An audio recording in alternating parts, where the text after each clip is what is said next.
माननीय सदस्यहरू, प्रतिनिधि सभाको आजको बैठकको कारबाही प्रारम्भ हुन्छ।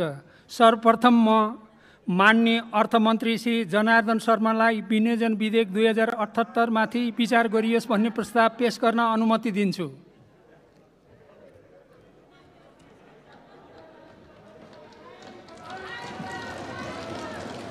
सम्माननीय सभामुख महोदयको अनुमतिले विनियोजित विधेयक 2078 माथि विचार गरियोस् भनी प्रस्ताव प्रस्तुत गर्दछु। धन्यवाद।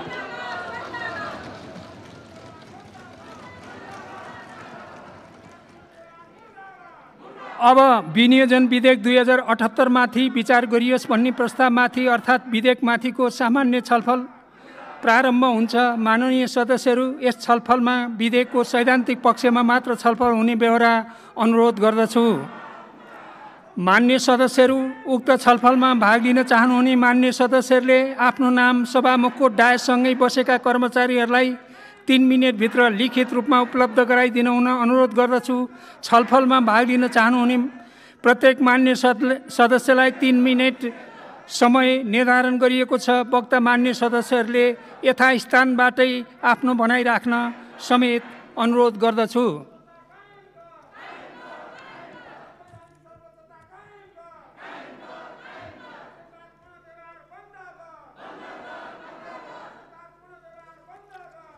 माननीय श्री प्रेम सुवाल, समय 3 मिनेट। सभामुख महोदय, हिन्द प्रशान्त क्षेत्रमा अमेरिकी सैन्य गठबन्धनसँग सम्बन्धित एमसिसी सम्झौता खारेज गराउन नेपाली जनता सम्पूर्ण शान्तिपूर्ण सडक आन्दोलनमा छन् र यस विषयमा भदौ 18 गते सम्झौताबारे एमसिसी कार्यालय वासिङटनमा प्रश्नको सूची पठायो नेपाल सरकारले। एमसिसी कार्यालयले भदौ 23 गते प्रश्नको जवाफ काठमाडौँ स्थित अमेरिकी राजदूतावास मार्फत नेपाल सरकार अर्थमन्त्रीलाई पेश गर्यो।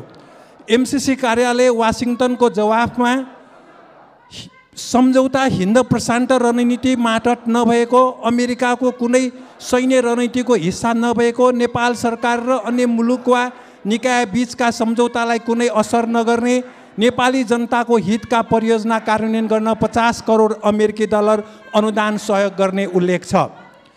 सभामुख महोदय, अमेरिकी रक्षा विभागको सन् 2019 को स्वतन्त्र र खुला हिन्द प्रशान्त साझा अवधारणामा अमेरिकी राष्ट्रपति ट्रम्पले सन् 2017 को नोभेम्बरमा हिन्द प्रशान्त क्षेत्रमा हामी धेरै पछिसम्मका लागि सैन्य गठबन्धन we allies in the Indo Pacific for long time हुने बताएको उल्लेख छ।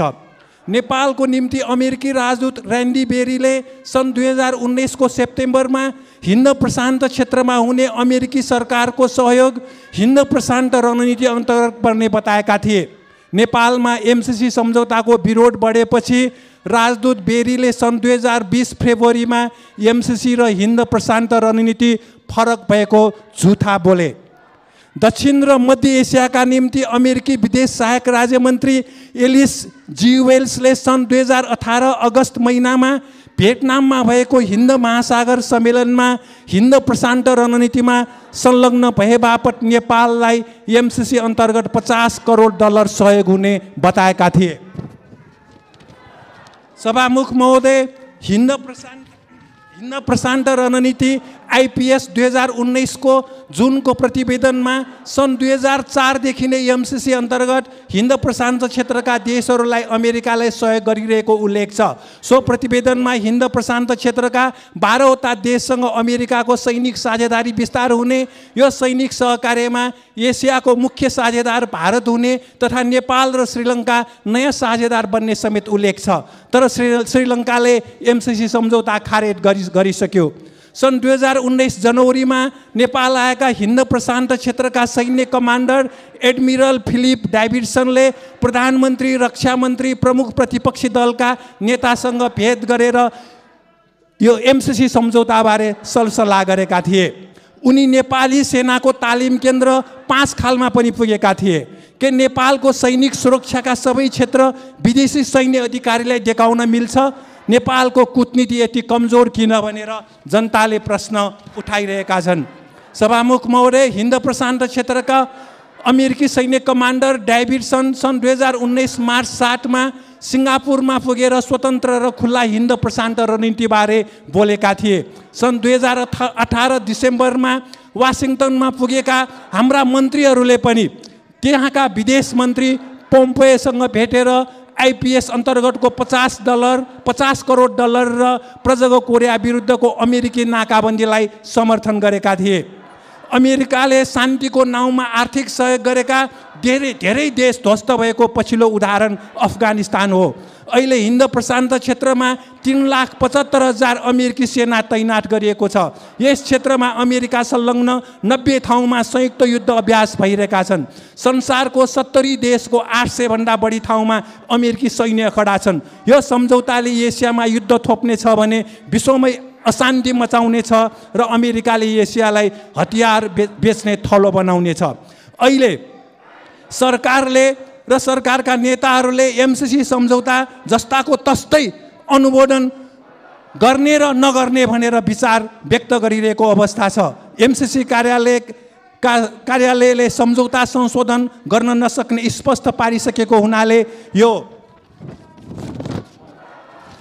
हिन्द प्रशान्त क्षेत्रको अमेरिकी सैन्य गठबन्धन एमसिसी सम्झौतालाई खारेज गर्नु आवश्यक छ। र नेपाल भ्रमणमा आउनुभएका एमसिसीका अधिकारी फातिमा सुमारले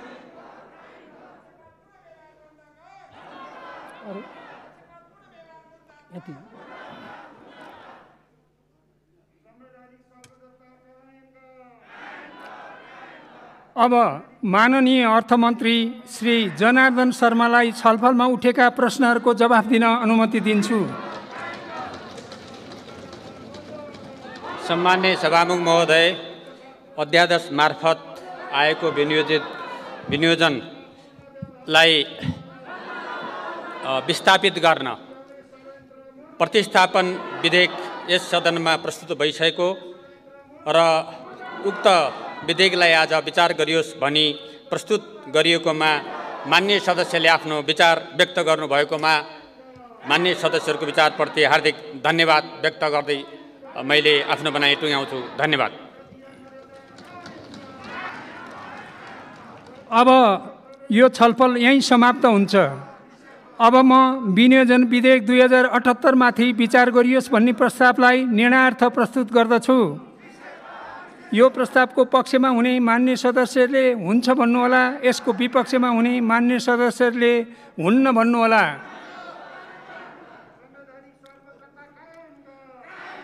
यो प्रस्तावको पक्षमा हुने मान्य सदस्यले हुन्छ भन्नुहोस्। यसको विपक्षमा हुने मान्य सदस्यले हुन्न भन्नुहोस्।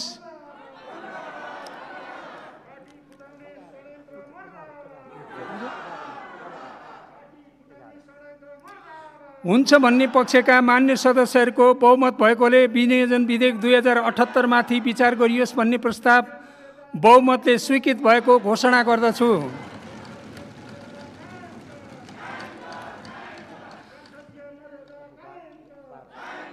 मान्य सदस्यहरू, अब म शोक प्रस्ताव राख्न जाँदैछु। मान्य सदस्यहरू, अब म पूर्व राष्ट्रिय सभा सदस्य रुक्म शमशेर जबरा एवं संविधान सभा सदस्य मानबहादुर महतोको निधन भएकोमा निम्नलिखित शोक प्रस्तावहरू प्रस्तुत गर्दछु। क. प्रतिनिधि सभाको यो बैठक 2048 सालमा राष्ट्रिय सभामा मनोनित सदस्य, हाल नेपाली काङ्ग्रेस पार्टीका नेता, भारतका लागि नेपाली राजदूत, नेपालको आर्थिक एवं औद्योगिक विकास, कूटनीतिक र खेलकुद क्षेत्रमा अतुलनीय योगदान पुर्याउनुभएका शालीन एवं भद्र व्यक्तित्वको रूपमा परिचित रुक्म शमशेर जबराको 86 वर्षको उमेरमा मिति 2078 साल भदौ 26 गते शनिबार उपचारको क्रममा असामयिक निधन भएकोमा उहाँको निधनप्रति शोक प्रकट गरी श्रद्धाञ्जली अर्पण गर्दै शोक सन्तप्त परिवारप्रति संवेदना प्रकट गर्दछ। ख.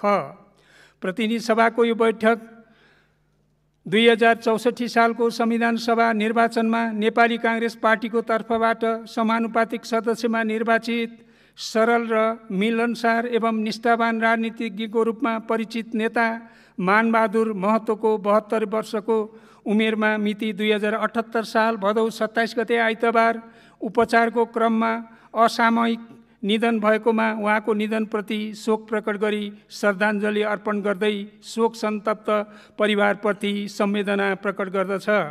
उक्त शोक प्रस्तावहरूलाई पारित गरिदिन हुन अनुरोध गर्दछु। उक्त शोक प्रस्तावहरू सर्वसम्मतिले पारित भएको घोषणा गर्दछु। मान्य सदस्यहरू, अब हामी दिवंगत पूर्व राष्ट्रिय सभा सदस्य रुक्म शमशेर जबरा र संविधान सभा सदस्य मानबहादुर महतोको निधनप्रति शोक व्यक्त गर्न उठेर 1 मिनेट मौन धारणका लागि अनुरोध गर्दछु।